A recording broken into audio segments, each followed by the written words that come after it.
Hello friends, welcome back to my YouTube channel. आज हम करेंगे फेब्रोस्की रीअरेंजमेंट। ये rearrangement Russian chemist Alexei Favorskii ने 1984 में दी थी। अगर हम इस रीअरेंजमेंट की डेफिनेशन देखें तो डेफिनेशन बोलती है कि alpha haloketones react with base to give enolate ion which rearrange to acid और एस्टर बाय साइक्लोप्रोपेनोन इंटरमीडिएट। क्या बोलती है डेफिनेशन की जो हमारे पास अल्फ़ा हेलोकीटोन्स होते हैं जब वो बेस के साथ रिएक्ट करते हैं तो इनोलेट आयन की फॉर्मेशन करते हैं।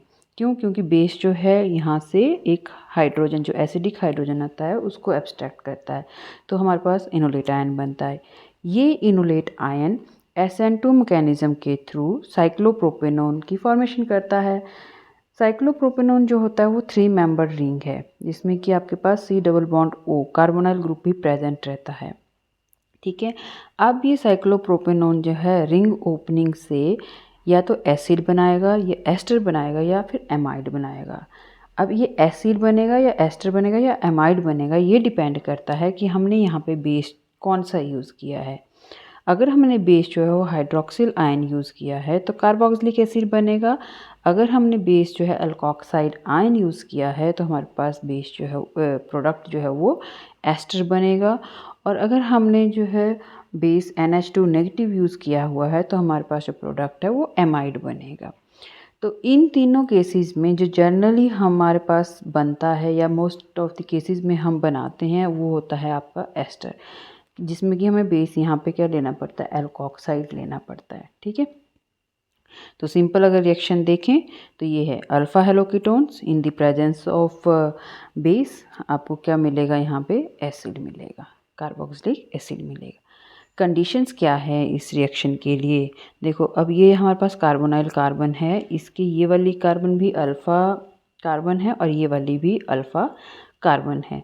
तो कंडीशन ये है कि इस अल्फ़ा कार्बन पे आपके पास एक हेलो ग्रुप प्रेजेंट होना चाहिए और जो दूसरी अल्फ़ा कार्बन है उसके पास आपके पास एक हाइड्रोजन, अल्फ़ा हाइड्रोजन जो है वो प्रेजेंट होना चाहिए। तो ये दो कंडीशंस हैं। ठीक है, एक अल्फ़ा पे आपके पास लिविंग ग्रुप होना चाहिए जो कि जनरली आपका हैलोजन होता है और दूसरी अल्फ़ा पोजीशन पे क्या होना चाहिए, हाइड्रोजन होना चाहिए। तो ये दो जो हैं इसकी इस रिएक्शन की रिक्वायरमेंट्स हैं या फिर कंडीशंस हैं। ओके, तो चलिए अब देखते हैं कि इसका मैकेनिज़्म क्या है। अगर मैं ये जर्नल सा मॉलिक्यूल लेती हूँ जिसमें कि X आपका हैलोजन है, ग्रुप है कोई भी, और ये आपका CH2 जिस पे कि अल्फ़ा कार्बन है ये, और कार्बोनाइल, देन आपका CH2 और H। अब ये जो CH2 है ये आपका अल्फ़ा डैश है, तो इसके पास देखो यहाँ पे भी हाइड्रोजन प्रेजेंट है, इधर भी हाइड्रोजन प्रेजेंट है और आपके साथ साथ ही क्या है, हैलोजन ग्रुप प्रेजेंट है। तो हमारी दोनों कंडीशन सेटिस्फाई हो रही है ना कि अल्फ़ा पे हैलोजन ग्रुप भी है और अल्फ़ा डैश पे हाइड्रोजन भी है। तो जैसे ही बेस आता है, बेस हम जनरली कौन सा लेते हैं, अल्कोक्साइड आयन लेते हैं। तो अल्कोक्साइड आयन क्या करेगा, जो मोर एसिडिक हाइड्रोजन होती है उसको वो वहाँ से एब्स्ट्रैक्ट कर लेगा। तो यहाँ से आपकी जो है एक हाइड्रोजन एब्स्ट्रैक्ट हो जाएगी तो कार्बन एनायन की फॉर्मेशन होती है। ठीक है, CH2 नेगेटिव, क्योंकि यहाँ से H पॉजिटिव जो है वो बाहर निकल गया है। अब यहाँ से H पॉजिटिव बाहर निकला है। ठीक है, तो अब क्या होगा, जो आपका इसको हम नाम देंगे कार्बन एनायन 1। अब ये जो कार्बन एनायन 1 होता है ये देखो, अगर हम इसकी रेजोनेटिंग स्ट्रक्चर्स देखें तो बनती हैं क्यों, कैसे, ये वाला नेगेटिव चार्ज इधर जाएगा और ये इधर जाएगा तो इनोलेट की फॉर्मेशन होती है। ठीक है, तो ये वाला स्ट्रक्चर जो है वो स्टेबल स्ट्रक्चर होता है, कार्बन एनायन 1 स्टेबिलिटी होती है इसमें। ठीक है, अब लेकिन अगर इंट्रामोलिकुलर न्यूक्लियोफिलिक सब्स्टिट्यूशन होती है यहाँ पे, कैसे, जो ये नेगेटिव चार्ज है ये न्यूक्लियोफाइल की तरह एक्ट कर रहा है और यहाँ पे जो ये कार्बन है इसके ऊपर आता है डेल्टा पॉजिटिव चार्ज। क्यों? क्योंकि इसके साथ क्या लगा हुआ है, डेल्टा नेगेटिव, मतलब कि इलेक्ट्रोनेगेटिव एलिमेंट लगा है जिसकी वजह से जो है इस कार्बन पे आता है डेल्टा पॉजिटिव चार्ज। तो यहाँ से ये न्यूक्लियोफाइल इंट्रामोलिकुलरी यहाँ पे अटैक करेगा। तो जैसे ही अटैक करेगा तो आपके पास क्या बन जाएगा, साइक्लोप्रोपेनोन बन जाएगा, जो कि क्या है, एक इंटरमीडिएट है ना। ये यहाँ पे अटैक करेगा और Cl जो आपका X है वो क्या करेगा, बाहर निकल जाएगा। क्लियर होगी बात? ठीक है, ये इस तरह से आपका बाहर निकलेगा। ओके, देन अब ये जो साइक्लोप्रोपेनोन इंटरमीडिएट बना है, ये हाईली स्ट्रेन्ड स्ट्रक्चर है, 3 मेंबर्ड रिंग है और ऊपर से इस 3 मेंबर्ड रिंग पे जो है वो sp2 हाइब्रिडाइज्ड कार्बन है। ये वाली कार्बन क्या है? sp2 हाइब्रिडाइज्ड कार्बन है, ठीक है, जिसकी वजह से ये वाला स्ट्रक्चर हाईली स्ट्रेन्ड हो जाता है। अब स्ट्रेन्ड स्ट्रक्चर है तो उसकी हमें स्ट्रेन को कम करना होता है, तो जो बेस है यहाँ पे वो बेस फिर से क्या एक्ट करेगा? न्यूक्लियोफाइल की तरह एक्ट करेगा और इसके पास यहाँ पे एक इलेक्ट्रोफिलिक सेंटर, ये कार्बोनाइल कार्बन का जो है इलेक्ट्रोफिलिक सेंटर होता है, ये यहाँ पे अटैक कर देगा। तो क्या बनेगा? OR, देन जो आपका O था यहाँ पे कार्बोनाइल का, उस पर आएगा नेगेटिव चार्ज, ठीक है। अब ये वाली स्ट्रक्चर जो है ये भी अभी भी स्ट्रेन्ड है, क्यों? क्योंकि यहाँ पे क्या है? 3 मेंबर्ड रिंग है, ठीक है। तो इसको भी हमने क्या करना है? लेस स्ट्रेन्ड बनाना है, तो उसकी एक ही ऑप्शन है कि ये रिंग को ओपन करें। तो रिंग कैसे ओपन होगी? जो ऑक्सीजन का नेगेटिव चार्ज है वो वापस आएगा, यहाँ पे डबल बॉन्ड हो जाएगा कार्बन ऑक्सीजन का। तो फिर हमें क्या करना पड़ेगा? या तो इस बॉन्ड को हम ब्रेक करें या फिर इस बॉन्ड को ब्रेक करें, ठीक है। तो ये वाली जो साइक्लोप्रोपेनॉन जो रिंग है, यहाँ पे प्रोपेनॉन जो रिंग है वो कैसी है? ये सिमेट्रिकल है, दोनों ही कार्बन जो है यहाँ पे वो सेम है, CH2 एंड CH2, ठीक है। तो चाहे आप ये वाला ब्रेक करो चाहे ये वाला ब्रेक करो, आपके पास एक ही प्रोडक्ट बनेगा, ठीक है। तो जैसे ही हमने रिंग को ओपन किया फ्रॉम आइदर साइड, तो हमारे पास क्या बनेगा? इस तरह का एक कार्बन एनायन फिर से बनेगा, तो वो आपका कार्बन एनायन 2 होगा, ठीक है। जिधर को भी हम खोलेंगे उस कार्बन के ऊपर क्या आएगा? नेगेटिव चार्ज आएगा। अब ये जो है कार्बन एनायन एक H पॉजिटिव ले लेता है, क्योंकि एसिडिक मीडियम भी रहता है वहाँ पे और वाटर प्रेजेंट है, तो क्या बन जाएगा आपके पास? ये एस्टर बन जाएगा फाइनल प्रोडक्ट। अब अगर हम देखें तो साइक्लोप्रोपेनॉन जो इंटरमीडिएट बना था ना हमारे पास, वो क्यों था इतना अनस्टेबल? ठीक है, क्योंकि देखो जो हमारे पास साइक्लोप्रोपेनॉन होता है वो 3 मेंबर रिंग है और ये sp2 हाइब्रिडाइज कार्बन है। sp2 हाइब्रिडाइज कार्बन पे ये यहाँ पे 60 डिग्री एंगल बन रहा है, जबकि हमें sp2 हाइब्रिडाइज कार्बन पे कितना एंगल होना चाहिए? 120 डिग्री होना चाहिए। तो यहाँ पे 60 ही बन रहा है, तो 60 बनने की वजह से क्या है आपके पास? यहाँ पे जो स्ट्रेन है वो आता है 30 डिग्री का, ठीक है, 30 डिग्री का स्ट्रेन आता है। ओके, तो अब जैसे ही यहाँ पे 30 डिग्री का स्ट्रेन है तो बहुत ज़्यादा अनस्टेबल होगी। अगर अनस्टेबल होगी तो रिएक्टिव भी होगी, है ना। जो चीज़ जितनी अनस्टेबल होती है वो उतनी ही ज़्यादा क्या होती है? रिएक्टिव होती है। तो अब इसके पास क्या है? 2 ऑप्शंस हैं कि क्या यहाँ पे आपके पास इनोलाइजेशन हो इन द प्रेजेंस ऑफ बेस, कि न्यूक्लियोफिलिक एडिशन हो। जैसे कि हमने पीछे वाले जो मैकेनिज्म किया उसमें हमने देखा कि वहाँ पे क्या हुई? न्यूक्लियोफिलिक एडिशन हुई है, ठीक है। तो वो क्यों हुई है? देखो हमने दोनों कंडीशंस को यहाँ पे लिया है। ये था ना, इसमें जैसे ही बेस डाला तो हमारे पास ये वाली स्पीसीज़ वहाँ पे बनी थी। तो क्यों बनी थी ये, वही देखते हैं, ठीक है। तो अगर हम बेस डाल रहे हैं तो हमारे पास एसिडिक हाइड्रोजन तो प्रेजेंट है यहाँ पे, तो ठीक है, वो यहाँ से H को जो है वो निकाल लेगा, यहाँ से निकाले चाहे यहाँ से निकाले एक ही बात है। तो यहाँ पे मैंने ये वाला शो किया है कि यहाँ से एक H निकला है और आपके पास जो है नेगेटिव चार्ज आ गया है। जैसे ही यहाँ पे नेगेटिव चार्ज आता है तो ये यहाँ पे शिफ्ट करेगा और ये आपका इधर शिफ्ट करेगा, तो क्या बन गया आपके पास? एक इनोलेट बन गया, इनोलेट की फॉर्मेशन हो गई। बट हम देख रहे हैं कि यहाँ पे 3 मेंबर्ड रिंग में ये वाली भी sp2 हाइब्रिडाइज थी, और जब इसकी हम रेजोनेंस करवाते हैं तो उसकी वजह से क्या हो जाता है? 2 sp2 हाइब्रिडाइज कार्बन बन जाती है, जो कि बहुत ज़्यादा अनफेवरेबल है, हाईली स्ट्रेंड होगा, हाईली अनस्टेबल स्पीसीज़ बनी है ये। तो इसीलिए जो है न्यूक्लियोफिलिक एडिशन जो होती है वो फेवरेबल होती है। क्यों फेवरेबल है? क्योंकि देखो जब जैसे ही हमने यहाँ पे OR का अटैक करवाया था तो आपके पास O नेगेटिव स्पीसीज बनी थी, जिसकी वजह से जो कार्बन था, कार्बोनाइल कार्बन जो sp2 हाइब्रिडाइज था वो अब किस में कन्वर्ट हो गया है? sp3 कार्बन बन गई है। अब यहाँ पे जो एंगल होता है sp3 हाइब्रिडाइज कार्बन का वो 109 डिग्री 28 मिनट्स होता है, ठीक है, जिसकी वजह से जो स्ट्रेन पहले 30 डिग्री था वो घट करके अब क्या बन जाता है? 24 डिग्री हो जाता है। तो पहले जो ज़्यादा स्ट्रेन था वो अब थोड़ा कम हुआ है, उसकी वजह से इसमें थोड़ी सी स्टेबिलिटी आई है। हालांकि ये अभी भी अनस्टेबल है क्योंकि ये 3 मेंबर्ड रिंग है और 3 मेंबर्ड रिंग स्टेबल नहीं होती है, ठीक है। बट इसके कंपैरिजन में ये स्टेबल है, तो इसीलिए हमारी न्यूक्लियोफिलिक एडिशन रिएक्शन जो होती है यहाँ पे फेवरेबल होती है रेदर देन द इनोलाइजेशन, ठीक है। ओके, तो अब बात आती है कि जो रिंग ने ओपन होना था, ये वाली रिंग, ये वाला जो आपका बॉन्ड है ये ओपन होगा या फिर ये वाला ओपन होगा। ये किस चीज़ पे डिपेंड करता है? ये डिपेंड करता है आपकी रेडियो सेलेक्टिविटी डिसाइड करेगी कि कौन सा ओपन होगा। ये तो सिमेट्रिकल था, यहाँ तो चाहे आप इसको ओपन करो चाहे इसको ओपन करो एक ही प्रोडक्ट बनेगा। लेकिन इन द केस ऑफ जो अनसिमेट्रिकल अल्फ़ा हेलोकीटोन्स थे, उस केस में कैसे ओपन करवाना है, तो वही आपकी यहाँ पे कौन डिसाइड करेगी, रेडियो सेलेक्टिविटी बताएगी कि कैसे आपने रिंग को ओपन करना है। ओके, फॉर एग्जांपल के लिए मैं ये वाला कंपाउंड ले लेती हूँ। इसमें अब देखो यहाँ पे क्या बनेगा, जैसे मैंने ये कंपाउंड लिया और मैंने बेस डाला, तो बेस ने क्या किया, जो अल्फ़ा हाइड्रोजन था उसको एब्स्ट्रैक्ट किया।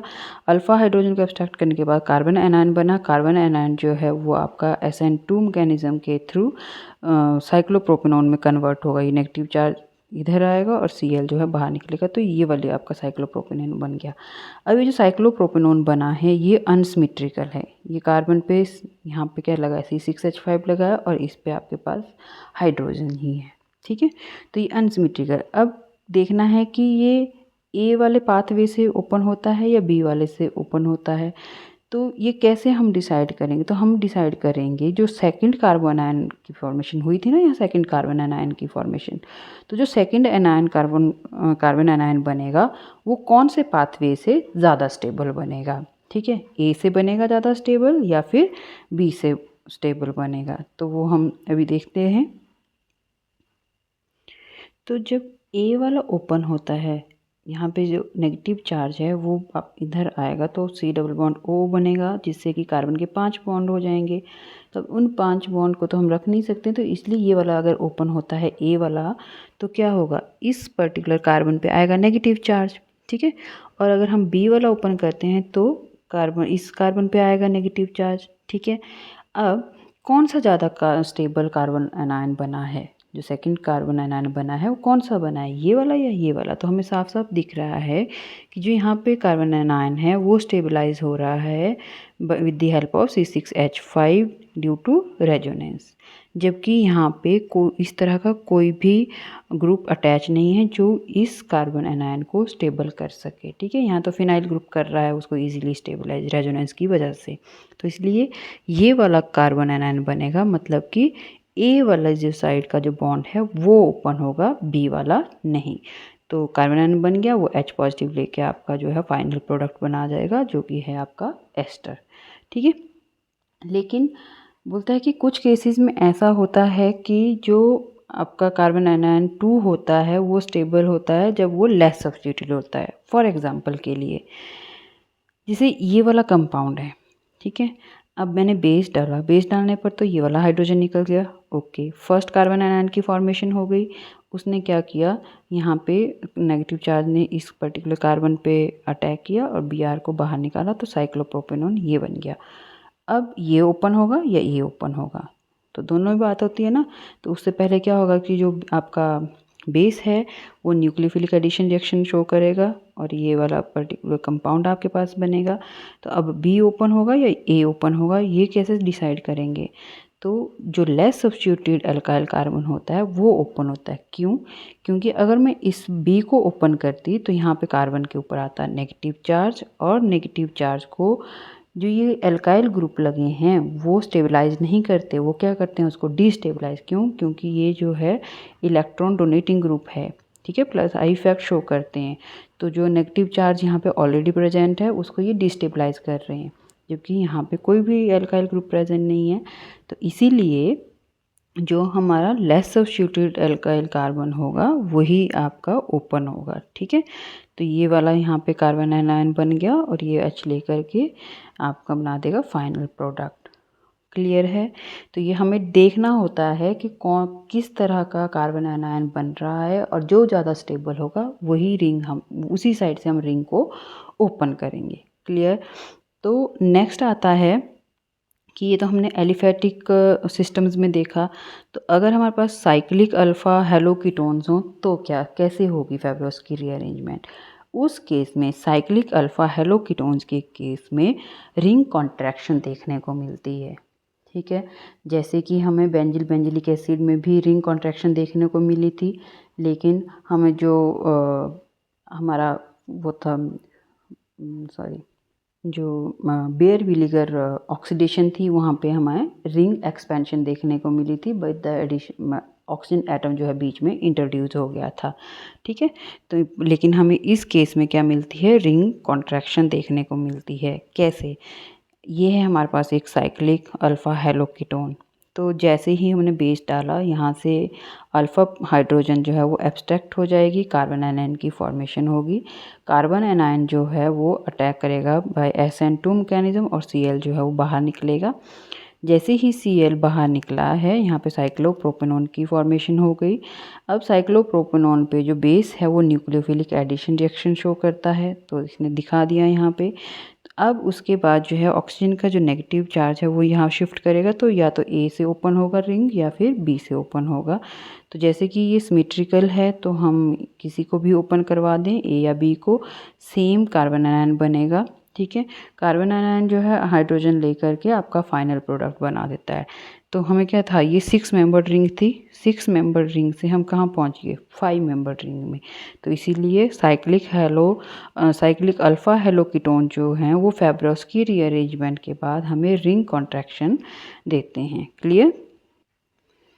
तो अब हम देखेंगे कि जो साइक्लोप्रोपेन इंटरमीडिएट ही बना है यहाँ पे कि नहीं, तो उसके कुछ एविडेंसेस जो इसको सपोर्ट करते हों कि साइक्लोप्रोपेनॉन इंटरमीडिएट ही बना है इस रिएक्शन में।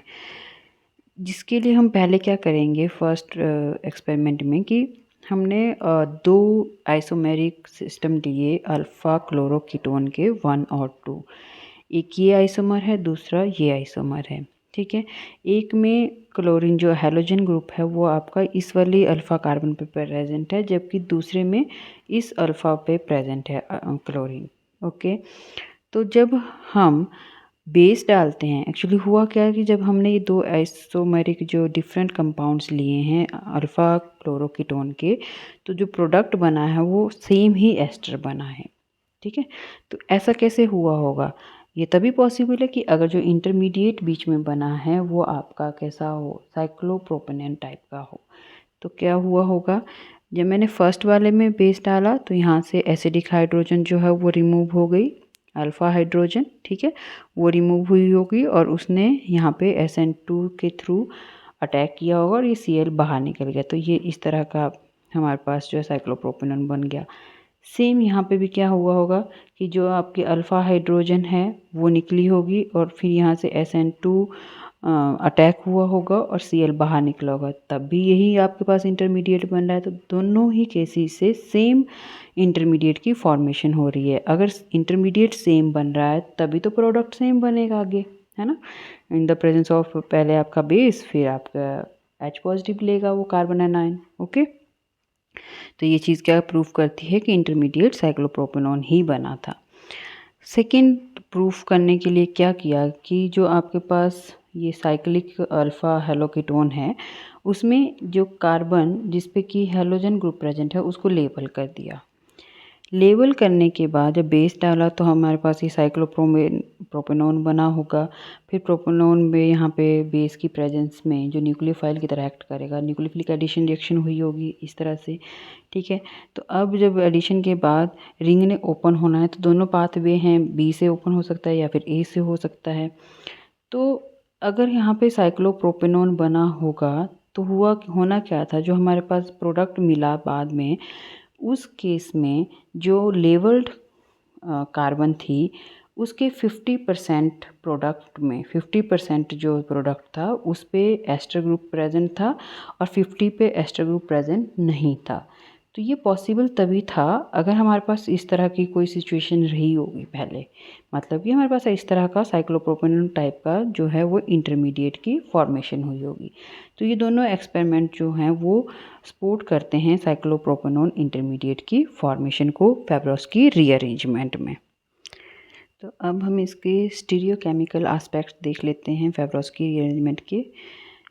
क्या होता है कि जो साइक्लोप्रोपेनोन की यहाँ पे फॉर्मेशन होती है उसमें पहले होती है इनोलाइजेशन, इनोलेट की फॉर्मेशन होती है, फिर क्या करते हैं वहाँ पे इंट्रामॉलिक्यूलर न्यूक्लियोफिलिक सब्स्टिट्यूशन रिएक्शन होती है, जिसको कि हम 1,3 एलिमिनेशन भी बोल सकते हैं, क्योंकि जो कार्बन एनायन होता है वो फर्स्ट, सेकंड और थर्ड, उसके बाद ही हमारे पास साइक्लोप्रोपेनॉन की फॉर्मेशन होती है। तो इसलिए इसको हम 1,3 एलिमिनेशन भी बोलते हैं। थर्ड ग्रुप थर्ड से जाता है ना Cl ग्रुप, तो इसलिए इसको हम 1,3 एलिमिनेशन भी बोलते हैं।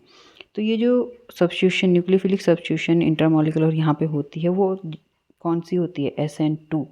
और SN2 जो होती है वो बैक साइड से ही अटैक होता है, ये हमें पता होता है। ठीक है, तो फॉर एग्जांपल कि देखिए, अगर मैं ये वाला एक कंपाउंड लेती हूँ, एक साइक्लिक अल्फ़ा हेलोकीटोन लेती हूँ, तो उसको अगर मैं चेयर कॉन्फ़िगरेशन में लिखूँ तो इस तरह से लिखेंगे। ठीक है, क्योंकि ये दोनों ग्रुप्स जो हैं तो ये किस पे हैं? वेज पे हैं, और ये सेकंड, थर्ड, फोर्थ पोजीशन पे अवेलेबल है ना। फर्स्ट कार्बन ये है, सेकंड, थर्ड, फोर्थ दोनों वेज पे हैं, तो कैसे लिखेंगे इसको? ये फर्स्ट कार्बन, ये सेकंड। तो जनरली हम क्या करते हैं कि जो वेज होता है उसको हम इक्वेटोरियल पे लिखते हैं, अप साइड को लिखेंगे सेकंड कार्बन पे। ठीक है, अप साइड पे है, फिर ये आपका थर्ड हो गया, और यहाँ पे फोर्थ। फोर्थ भी क्या है? वेज पे है, तो इसको भी हमने अप साइड पे लिखना है, और फोर्थ पे जो अप होता है वो इक्वेटोरियल बॉन्ड होता है। तो हम यहाँ पे इसको इस तरह से बोट कॉन्फ़िगरेशन में लिख देते हैं पहले। अब क्या हुआ कि जो बेस है वो क्या करेगा? अल्फ़ा हाइड्रोजन को यहाँ से निकालेगा, तो निकाल दिया उसने, यहाँ पे क्या बन गया? नेगेटिव चार्ज आ गया। अब यहाँ से जो नेगेटिव चार्ज है उसने क्या करना था? यहाँ पे SN2 मैकेनिज्म के थ्रू न्यूक्लियोफिलिक सब्स्टिट्यूशन रिएक्शन करनी थी, तो क्या होना था? और Cl ने बाहर निकलना था। तो ये तभी पॉसिबल हो पाता है जब हमारा जो लिविंग ग्रुप है और ये जो नेगेटिव चार्ज वाला जो बॉन्ड है, ये दोनों आपस में क्या हो? एंटी पेरिप्लेनर हो। क्यों? क्योंकि ये देखो, ये बॉन्डिंग वाला है ना, बॉन्ड है यहाँ पे, तो इसका क्या होगा? एक एंटी बॉन्डिंग ऑर्बिटल भी होगा ना। ये बॉन्डिंग ऑर्बिटल है तो इसका एंटी बॉन्डिंग ऑर्बिटल ये है। तो जब नेगेटिव चार्ज जो है अपना इलेक्ट्रॉन्स को एंटी बॉन्डिंग ऑर्बिटल में इजीली डाल देगा, तो यहाँ से Cl जो है बाहर निकल देगा।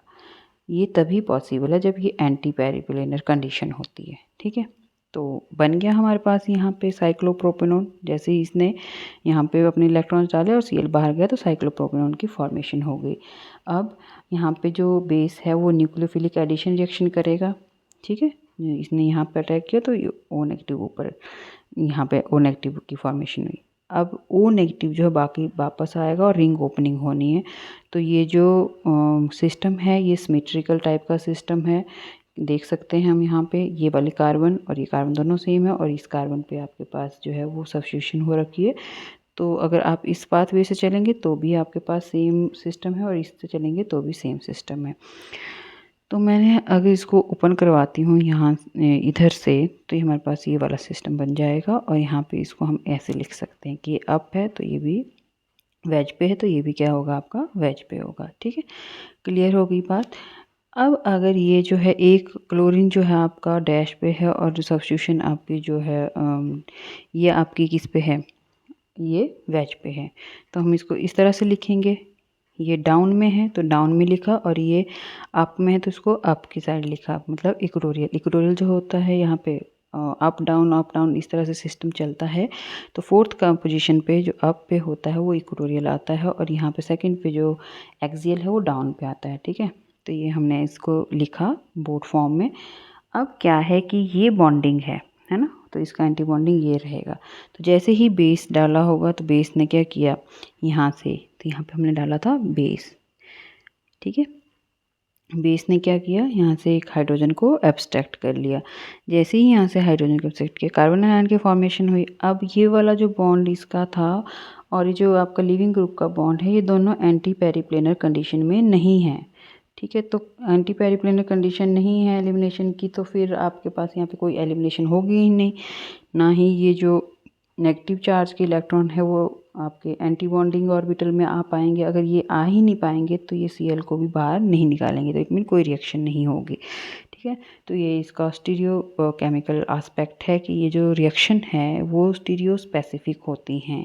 ठीक है, उसके लिए एक और एग्जांपल हम देख सकते हैं कि जैसे कि जो डायस्टीरियोमर्स हैं, स्पेशली ये डायस्टीरियो स्पेसिफिक भी है ना, उसमें अल्फ़ा हेलोकीटोन्स लेंगे हम, उसके 2 डायस्टीरियोमर्स होंगे, उसको हम ट्रीट करेंगे जब बेस के साथ in presence of non polar solvent, तो वहाँ पे कोई भी क्रॉस प्रोडक्ट की फॉर्मेशन नहीं होगी। ए और 1 और 2 जो हैं वो क्रॉस प्रोडक्ट की फॉर्मेशन नहीं कराते हैं। क्रॉस प्रोडक्ट का मतलब होता है कि जो आपका 2 से बनना होता है वो 1 भी बना देता है, और 2 से जो बनना होता है वो उधर बना देता है, ठीक है। पर इस तरह का कोई भी प्रोडक्ट की फॉर्मेशन यहाँ पे नहीं होती है। अभी देखते हैं आगे एग्जाम्पल के साथ। तो फर्स्ट डायस्टीरियोमर ये है और सेकेंड ये है, ठीक है। इन दोनों को अगर हम देखें तो ये वाला जो ग्रुप आपका है कीटोन का, वो आप यहाँ पे देखो इक्वेटोरियल पोजीशन पे है, और यहाँ पे किस पे, एक्सियल पोजीशन पे। या फिर इन टर्म्स ऑफ सीएल देखना हो तो सीएल यहाँ पे एक्सियल है और यहाँ पे क्या है, इक्वेटोरियल।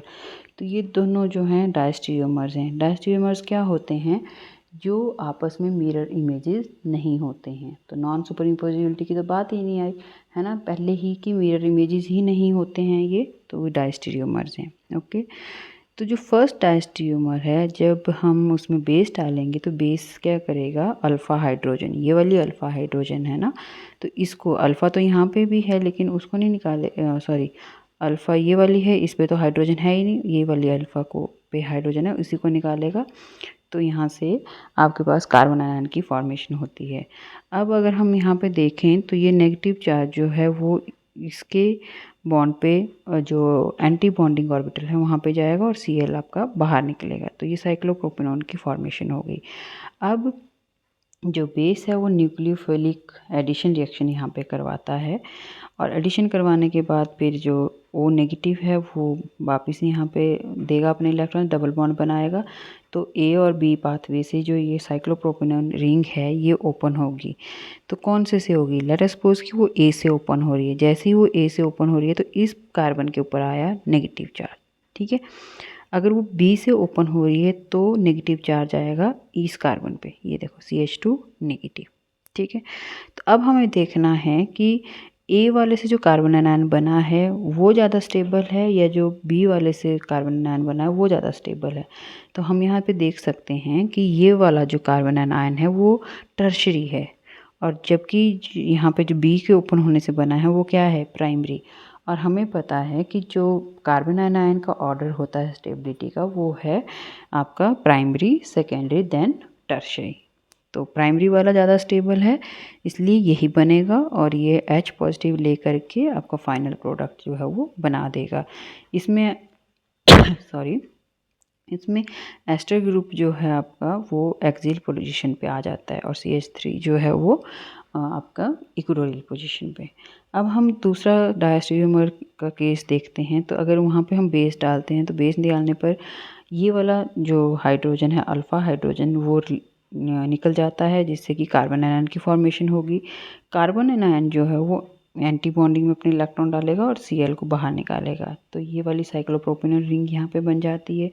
साइक्लोप्रोपेनॉन रिंग पे बेस जो है वो न्यूक्लियोफिलिक एडिशन रिएक्शन दिखाता है। एडिशन रिएक्शन दिखाने के बाद O का जो नेगेटिव चार्ज है वो यहाँ पे आएगा और रिंग ओपन होनी है। तो रिंग ओपन सेम वे में कि A से भी हो सकती है, B से भी होती है। जब हम B से ओपन करवाते हैं तो जो नेगेटिव चार्ज है वो इस वाली कार्बन पे आता है और टर्शरी कार्बन आयन की फॉर्मेशन होती है जो कि अनस्टेबल होगा। जबकि बी का, अगर ए का हम ओपन करवाते हैं तो हमारे पास प्राइमरी कार्बन आयन बनता है जो स्टेबल होता है। इसीलिए ये वाला कार्बन आयन जो है वो H पॉजिटिव लेकर के फाइनल प्रोडक्ट बनाएगा। अब अगर हम दोनों डायस्टीरियोमर्स में देखें तो एक के केस में जो आपका एस्टर ग्रुप है वो एक्सियल पोजीशन है फर्स्ट वाले केस में, जबकि सेकंड वाले केस में एस्टर ग्रुप जो है वो इक्वेटोरियल पोजीशन पे है। तो ये दोनों ही डायस्टीरियोमर जो हैं वो डिफरेंट प्रोडक्ट्स देते हैं। डायस्टीरियोमर फर्स्ट जो है ये वाला प्रोडक्ट नहीं देगा, और सेकंड डायस्टीरियोमर जो है वो ये प्रोडक्ट नहीं देगा, ठीक है।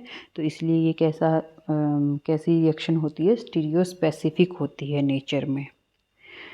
तो इस रीअरेंजमेंट का जो बाकी का पोर्शन है वो हम नेक्स्ट वीडियो में करेंगे, क्योंकि ये वीडियो बहुत लंबी हो रही है। तो नेक्स्ट वीडियो में हम जो है बाकी इसका देखेंगे कि कौन से दूसरे और कंपाउंड हैं जो फेब्रोस की रीअरेंजमेंट दे सकते हैं, या फिर ऐसे कंपाउंड जिन पे अल्फ़ा हाइड्रोजन नहीं होती तो वो फेब्रोस की रीअरेंजमेंट कैसे देंगे या नहीं देंगे। ठीक है, वो सारी चीज़ें जो हैं हम वो नेक्स्ट वीडियो में देखेंगे। तो आई होप जितना मैंने अभी करवाया है वो आपको समझ आ गया होगा। Thank you.